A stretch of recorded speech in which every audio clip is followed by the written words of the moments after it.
It's time for another custom firmware installation video. I wanted to do this video for a while, but I held off because I knew that I was getting the Powkiddy RGB20sx. Now that I have this device, it's a great time to do a little tutorial on both devices. So we have the RGB30 here and the RGB20sx. That's a mouthful. So today we are going to install ArkOS on both the Powkiddy RGB30 and the Powkiddy RGB20sx. These devices are very similar aside from the form factors.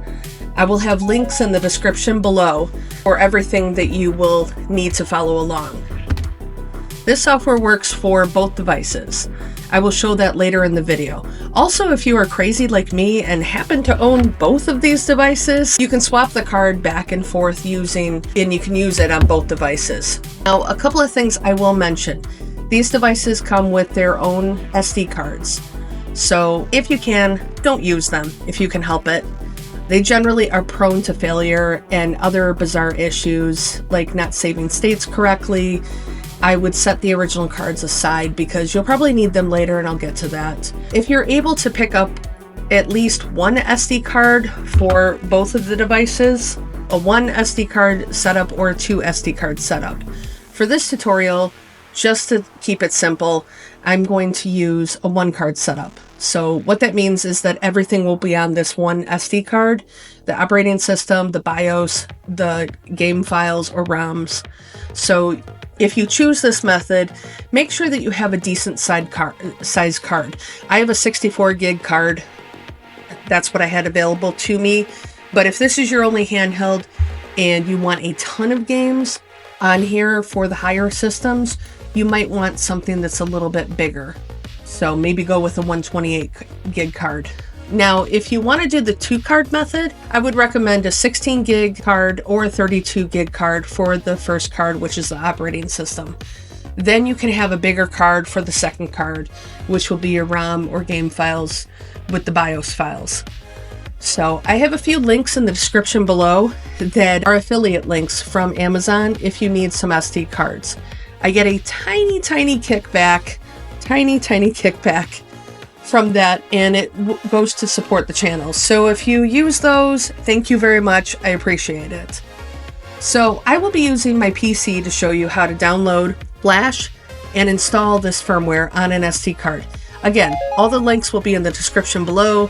Feel free to pause the video and follow along. I always recommend watching this all the way through first, just so you can get a feel for what you are doing. If this is your first time doing something like this, flashing an operating system, a custom operating system to an SD card, you might want to definitely do that just so you have a grasp of everything. It's not hard, but you need to go follow the steps. So this software, like I said, is called ArkOS. It's a community-based custom firmware that has been around for a few years. It has a ton of potential because it can support several different handhelds, all the way back to, I had it on my Anbernic G351P. It was in the 351 series, and the Powkiddy RGB10. So it's been around for a while. So before we grab the install file, there are a couple programs that you will need to help flash this operating system onto the SD card. You will need to download the app 7-Zip. Just make sure you download the correct version for your computer. Then head to the Rufus site. Scroll down to the download section and select the link that says portable. Once you have both of the programs downloaded, make sure you install them, and then just keep them open, minimize them so that we can use them momentarily. Now, if you're doing the two card method, you can use Win32 Disk Imager. That's a different app. I'll have that linked in the description below as well. You can use Win32 Disk Imager if you are not a fan of Rufus to write the firmware image to a small a small SD card for the operating system. However, if you're using a 64 gig card or higher for the operating system card, you will need to use Rufus just to make your life a little bit easier. I found that Win32 Disk Imager gives you issues, so we're just going to use Rufus because that's what worked for me. After that, we need to get the ArkOS Custom Firmware file. You want to go to the GitHub page that is linked in the description below for ArkOS. Here you can read about the firmware, the installation, what emulators and cores it supports, and what isn't supported just yet on the software. Keep in mind that this is a custom firmware that developers in the community are actively working on. So from time to time, there might be some updates that come out for it that will add new features or fix things. The cool thing is I updated the software and I did it through Wi-Fi because both of these devices have Wi-Fi, which is awesome. So you only have to do this one time as far as downloading the operating system image, and then from then on you can just go ahead and update it via Wi-Fi over the air. So I will make a note that if you do have any issues with this firmware, I would highly suggest reaching out to the community via Discord. The link is located on the GitHub page in the Connect section. You will have a lot better luck finding support from them in that Discord than leaving a comment on this video. I'm not trying to make you not comment on the video, but if you definitely have some issues, definitely seek out the resolutions there. So with that out of the way, let's scroll down to the bottom of the page on the GitHub page, and you will see the downloads link section. Here you will find the installation file that we need to download. Find the link that says RGB30 and click on that. This file will work for both devices. There isn't an RGB20 or 20sx file, just use the RGB30 file, even if you only have the 20. So once it's downloaded, use 7-zip to extract the image file from the zip file. And now, open Rufus and plug in your SD card into your computer. Make sure that the drive letter matches your SD card and that it's the correct size of the SD card. If you are using 2 cards, plug in the card that you would want to use for the OS card or the smaller card. Then click on Select and navigate to where the ArkOS image file is that you just extracted and click on that. You don't need to touch any other settings on Rufus. Go to the bottom and then you can just click Start. Click Yes or OK to any pop-ups that you possibly see. Now this didn't take too long, maybe a couple minutes. My card only took a little over a minute. So once it is done, there will be a pop-up saying that you are done and you can eject the SD card. Then you can put it into your RGB20sx or your RGB30 in the TF1 card slot. Make sure that the device is off first, and then you can turn it on after the card is in. The device will take a few minutes and then reboot twice. So don't get scared because it will reboot twice. And just to let you know, that process actually took quite some time. I want to say a good 10 minutes or so. So just go hang out with your dog, your cat, make a sandwich, run around the block, or something. So after a few minutes, you should see the main page that looks similar to this. And congratulations, you did it! Yay! Give yourself a high five. You can arrow up and down to check out ArkOS. Now there isn't much of anything on here because, well, we need games. So after you said hi to your new ArkOS image, hit the start button and navigate to shutdown. Once your device is off, you can remove the SD card and put it back into your computer so that you can add game files. For those using the 2-card system, before you power off the device, put the bigger SD card that you are using for your game files into the device. Give it a moment to populate the folders, and then you can shut it down. You don't need to remove the OS card or TF1, just the games card, and then follow along with the next part. Now, with the games, or the ROMs. I'm sure you have heard this before, but I can't tell you where to find those. However, remember the old cards that you had, the original SD cards that you have from your device? I told you to save them, so hopefully you've saved them. Well, you can copy the games over from there. So you do have quite a few games that you can run off of from this. If this is your first retro handheld, you can definitely go from there. Also, what you want to do is save the BIOS files as well. and then throw the BIOS files all on the ArkOS card. Once you open up the file system, you can see that once you put your SD card into your computer, that the folders are just going to automatically be there. So match up the systems. Atari 2600 games go into the same folder on the card.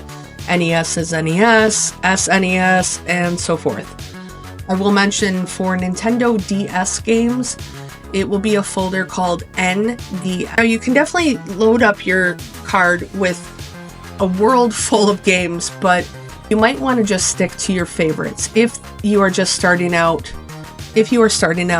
Just so you don't get what we in the community call game paralysis, where you have thousands and thousands of titles and you're scrolling through and you can't decide what you want to play. And so instead of you picking a game, you end up just sitting there endlessly and scrolling through on your retro device, and you never pick a game to play. So don't do that. Thankfully, there is a neat feature on ArkOS that will help with that, and I will get to that in a minute. So once you have all your game files and BIOS files loaded, eject your SD card and you can put it back into your device and power it up. You will be greeted with a ton more systems than what you had before, and depending on what you put on your card.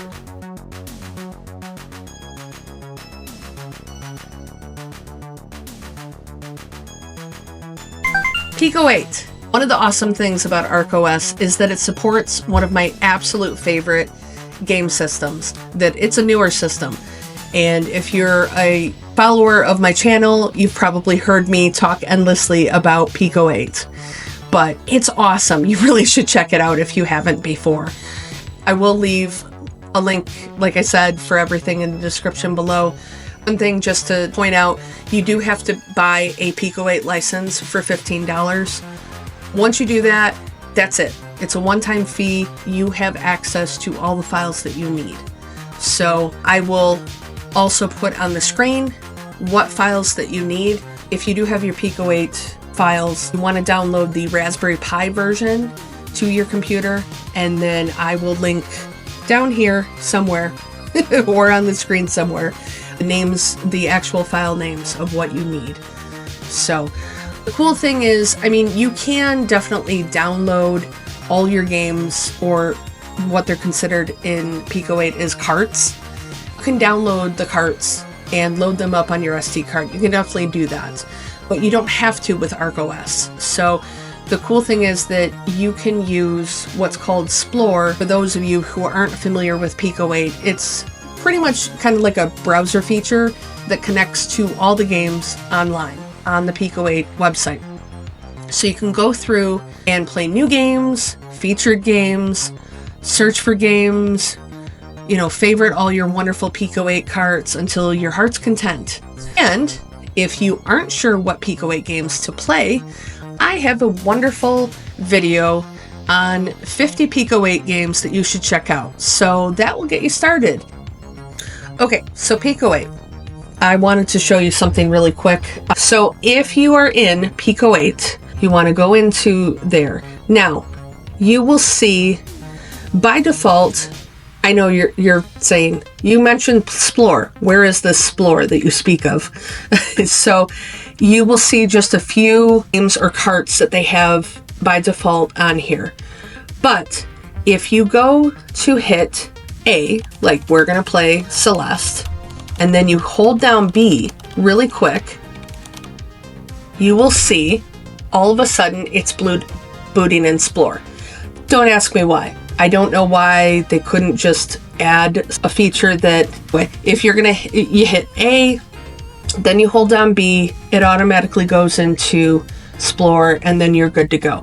Now, granted, you do have to be connected to Wi-Fi first. So make sure that you go into the tools, you turn on your Wi-Fi, you connect to your Wi-Fi, and that everything's good. Once you do that, then you are able to go through and click and connect to everything.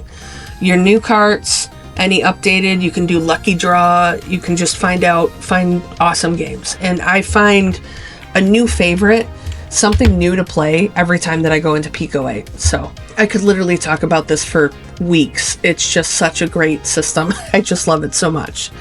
So definitely check that out. Now, to access the menu for ArkOS, once you get out of anything, you just want to hit start and select. And the cool thing is that even works for Pico 8. And then you can get back to the main menu. Hit B to get out of that specific system, and then you'll go back to the main menu. Once you're in the main menu, you want to hit start, and that will bring you to the settings menu that literally has everything in there. And from there, you're going to be able to change your settings for the games.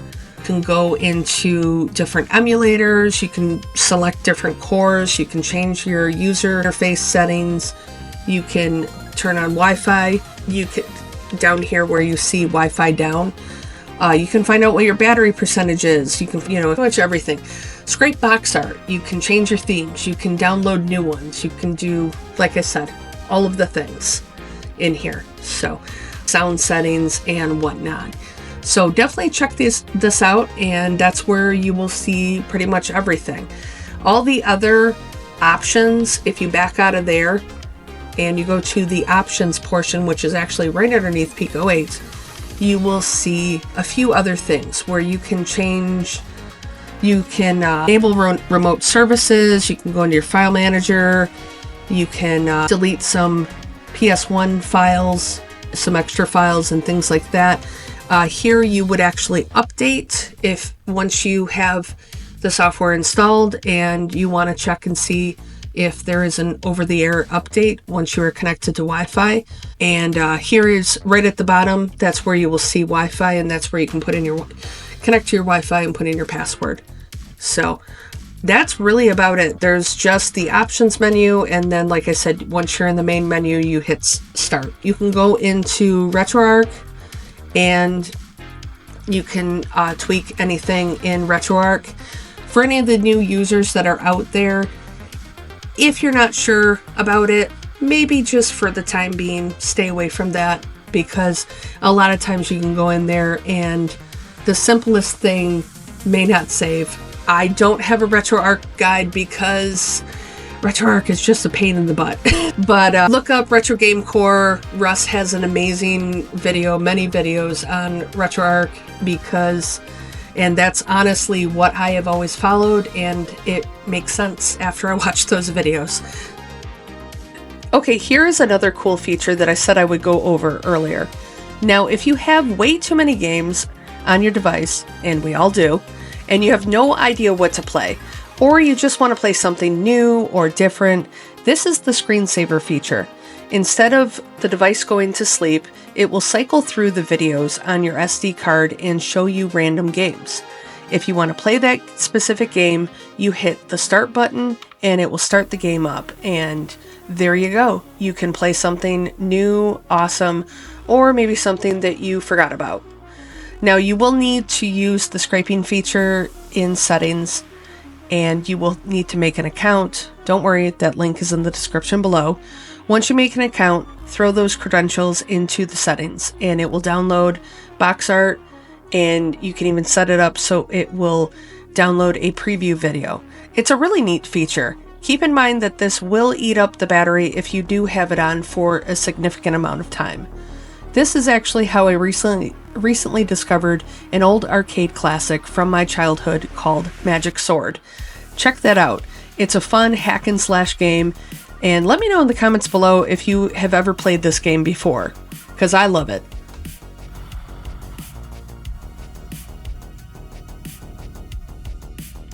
So I'm a big fan of ArkOS. I'm really happy. I didn't like that the stock firmware RGB20sx did not come with Pico 8. It didn't have a whole lot going on for it, but it definitely breathes new life into both of these devices. So I would highly recommend, if you're not happy with the operating system, like I said, by no means, you don't have to do this. This is an optional thing. I prefer custom firmware just because I'm a glutton for punishment and I just like to tinker sometimes, so why not? So that's it for my tutorial on ArkOS on both the Powkiddy RGB20sx and the RGB30.